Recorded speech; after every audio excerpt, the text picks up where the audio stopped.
Hello everyone, welcome to Conquer Your Mind with Commerce. So let's continue with the chapter Market Mechanism, and today we are going to discuss a very important concept, that is price ceiling.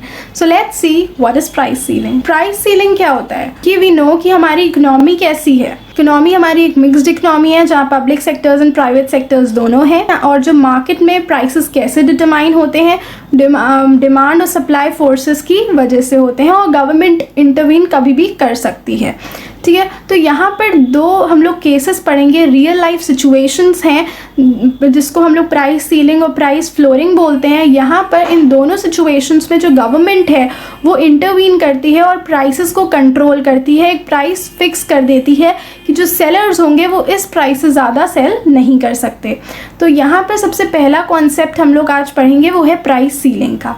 तो यहाँ पर government क्या करती है, एक price fix कर देती है सेलर्स के लिए कि इस प्राइस से ज़्यादा आप चार्ज नहीं कर सकते. इसको हम लोग मैक्सिमम प्राइस लेजिस्लेशन या फिर प्राइस सीलिंग भी बोलते हैं. ठीक है, तो इसमें क्या है, गवर्नमेंट एक प्राइस फिक्स करती है कि इससे ज़्यादा प्राइस पे सेलर सेल नहीं कर सकते. ये ऐसा क्यों करती है, ये एक अफोर्डेबल प्राइस बना देती है कुछ कमोडिटीज़ का, जिससे कि ज़्यादा से ज़्यादा कंज्यूमर्स उस कमोडिटी को परचेज कर सकें.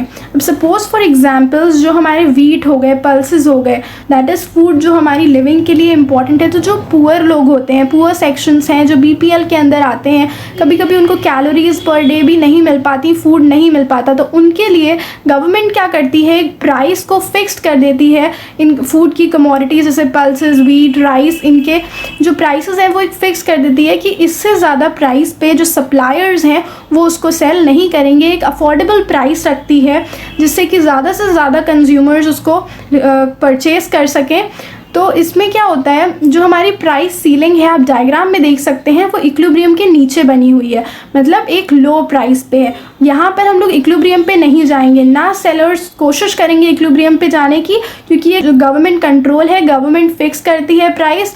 अगर आप इक्विलिब्रियम पे जाने की कोशिश करोगे तो क्या होगा, प्राइसेस राइज हो जाएंगे, तो कंज्यूमर्स हैं वो उससे परचेज नहीं कर पाएंगे, राइट, और वो फिर इलीगल हो जाएगा, जिसको हम लोग अभी आगे पढ़ेंगे, जिसको हम लोग ब्लैक मार्केटिंग भी कहते हैं. ठीक है, तो यहाँ पर क्या होता है, जब प्राइस सीलिंग लग जाती है, एक फिक्स प्राइस हो जाता है कि इस प्राइस से ज़्यादा सेलर्स जो हैं उसको सेल नहीं कर सकते. फर्स्ट पॉइंट आता है effect on price and quantity. तो जो प्राइस होता है वो हमारा हम लोग कम रखते हैं, जो गवर्नमेंट होती है वो कम रखती है. अगर इक्विलिब्रियम के ज़्यादा रखेगी मतलब प्राइस राइज कर देगी, मतलब सप्लाई जो है वो बहुत ज़्यादा है, डिमांड इतनी है ही नहीं क्योंकि प्राइसेस ज़्यादा होते हैं, तो उसका कोई वैल्यू ही नहीं है उसको ऊपर प्राइस सीलिंग लगाने का, एक फिक्स करने का.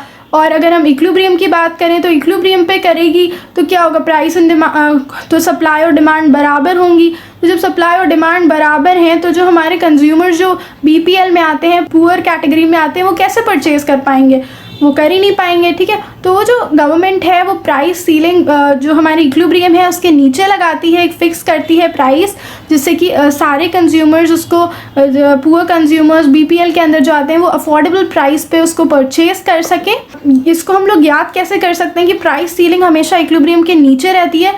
फॉर एग्जाम्पल वी नो कि रूम में सीलिंग जो होती है वो टॉप पे होती है और फ्लोरिंग नीचे होती है. लेकिन अगर हम लोग इस डायग्राम की बात करें, यहाँ की प्राइस सीलिंग की बात करें, यहाँ की सीलिंग की बात करें, तो यहाँ की सीलिंग इक्विलिब्रियम के नीचे है. सो वी कैन कंपेयर, जैसे कि रूम में सीलिंग टॉप पे होती है और यहाँ पर सीलिंग क्या है, इक्विलिब्रियम के नीचे होगी. अभी हम आगे बात करेंगे फ्लोरिंग की, जैसे फ्लोरिंग नीचे होती है तो वहाँ पर जो फ्लोरिंग होगी ना वो इक्विलिब्रियम के ऊपर होगी, मतलब बिल्कुल अपोजिट हो जाएगा.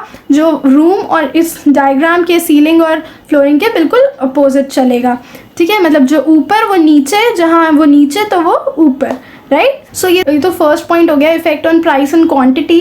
और ये जो गवर्नमेंट ऑफ इंडिया है, जो इंडिया में ये मोस्टली जो गवर्नमेंट जिस प्रोडक्ट्स पे ये प्राइस सीलिंग लगाती है वो मोस्टली एसेंशियल कमोडिटीज़ होती हैं जो लिविंग के लिए इंपॉर्टेंट हैं और जो ज़्यादा से ज़्यादा कंज्यूमर्स उसको परचेज कर सकें, उसको यूज़ कर सकें. हम लोग यहाँ देख सकते हैं जो इक्विलिब्रियम के नीचे हमने जब प्राइस फिक्स करा है तो यहाँ पर डिमांड कैसी है, डिमांड बहुत ज़्यादा है, लोग इसको काफ़ी अमाउंट में डिमांड कर रहे हैं, लेकिन सप्लाई इतनी नहीं है। अब क्योंकि डिमांड ज़्यादा है और सप्लाई इतनी है नहीं, तो जो कंज्यूमर्स हैं उसको काफ़ी ज़्यादा, अब जैसे लिविंग के लिए जो इम्पोर्टेंट है वीट, पल्सेस एंड ऑल, तो ये सभी लोग डिमांड करेंगे, इसकी डिमांड ज़्यादा है और अगर सप्लाई इतनी नहीं है तो इसके लिए क्या होता है, 3-4 मेथड्स हैं जो सेलर्स को अप्लाई करने पड़ते हैं। तो पहला आता है कि सेलर्स जो हैं वो first come first serve basis पे करें। अब जैसे जो सेलर है उसके पास जो कंज्यूमर पहले आया उसको हम लोग पहले दे देते हैं, क्योंकि हमारी सप्लाई फिक्स्ड है, हम सप्लाई को इंक्रीज़ नहीं कर सकते, ठीक है। तो सप्लाई हम इंक्रीज़ नहीं कर सकते, डिमांड ज़्यादा है, तो फर्स्ट कम फर्स्ट सर्व, जो पहले उसको हमने दे दिया, अब जो बाद में आया उसको नहीं भी मिलता है, first come first serve basis पे करा जा सकता है। सेकंड आता है कि एलोकेशन बाय सेलर्स प्रेफरेंसेस। अब सेलर जिसको प्रेफरेंस दे दे, जैसे कि जो उसके रेगुलर कस्टमर्स हैं उनको प्रेफरेंस दे दे, या किसी बेसिस पे वो सेलर प्रेफरेंस दे रहा है कुछ कस्टमर्स को, तो ये डिपेंड करता है सेलर के प्रेफरेंस पे, फर्स्ट कम फर्स्ट सर्व पे। एंड तीसरा आता है राशनिंग। राशनिंग आप लोग ने पढ़ा होगा, राशन कार्ड्स एंड ऑल। तो जो बीपीएल, जो भी लोग बीपीएल के अंदर आते हैं, बिलो पॉवर्टी लाइन जिसको हम लोग बोलते हैं, तो जो लोग बीपीएल के अंदर आते हैं, जिनकी इनकम बहुत कम है एंड जो पुअर सेक्शंस होते हैं, तो उनका एक राशन कार्ड होता है। राशन कार्ड में क्या होता है, जो गवर्नमेंट है वो एक प्राइस, एक क्वांटिटी फिक्स कर देती है और एक प्राइस फिक्स कर देती है कि इतनी क्वांटिटी आप इतने प्राइस में सेल करोगे, जिनके पास राशन कार्ड्स होता है। तो राशनिंग के थ्रू भी सेलर्स जो हैं उसको कमोडिटी को सेल करते हैं। तो इस प्राइस सीलिंग की वजह से जहाँ पर गवर्नमेंट जो है एक अफोर्डेबल प्राइस फिक्स कर देती है कि इस प्राइस से ज़्यादा आप सेल नहीं कर सकते, तो इन सब की वजह से क्या अराइज होता है, that is black marketing arise होती है। मतलब अब जो कंज्यूमर्स जो हैं जिनके पास पैसा है, right, and they want that commodity, तो वो ज़्यादा पैसा देने के लिए तैयार हो जाते हैं, तो वो उसको ब्लैक में परचेज करते हैं। मतलब जो लीगल प्राइस है उससे ज़्यादा में परचेज करना, that is what is black marketing. जो लीगल प्राइस से ज़्यादा प्राइस अगर हम पे कर रहे हैं उस कमोडिटी का, that is what is illegal and it's called black marketing. So this is all about price ceiling. तो प्राइस सीलिंग एक बार हम लोग फिर से रिव्यू कर लेते हैं। तो प्राइस सीलिंग क्या होता है?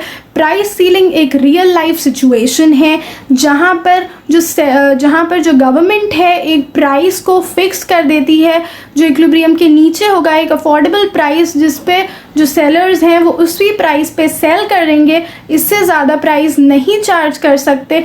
ये इसलिए किया जाता है, डिमांड ज़्यादा है लेकिन सप्लाई कम होती है, तो उसके लिए मेथड्स हम यूज़ करते हैं, first come first serve, rationing के थ्रू एंड सेलर की प्रेफरेंसेस के थ्रू। तो ये तो कुछ मेथड्स हो गए जो एक सेलर यूज़ करता है अपने प्रोडक्ट को सेल करने के लिए।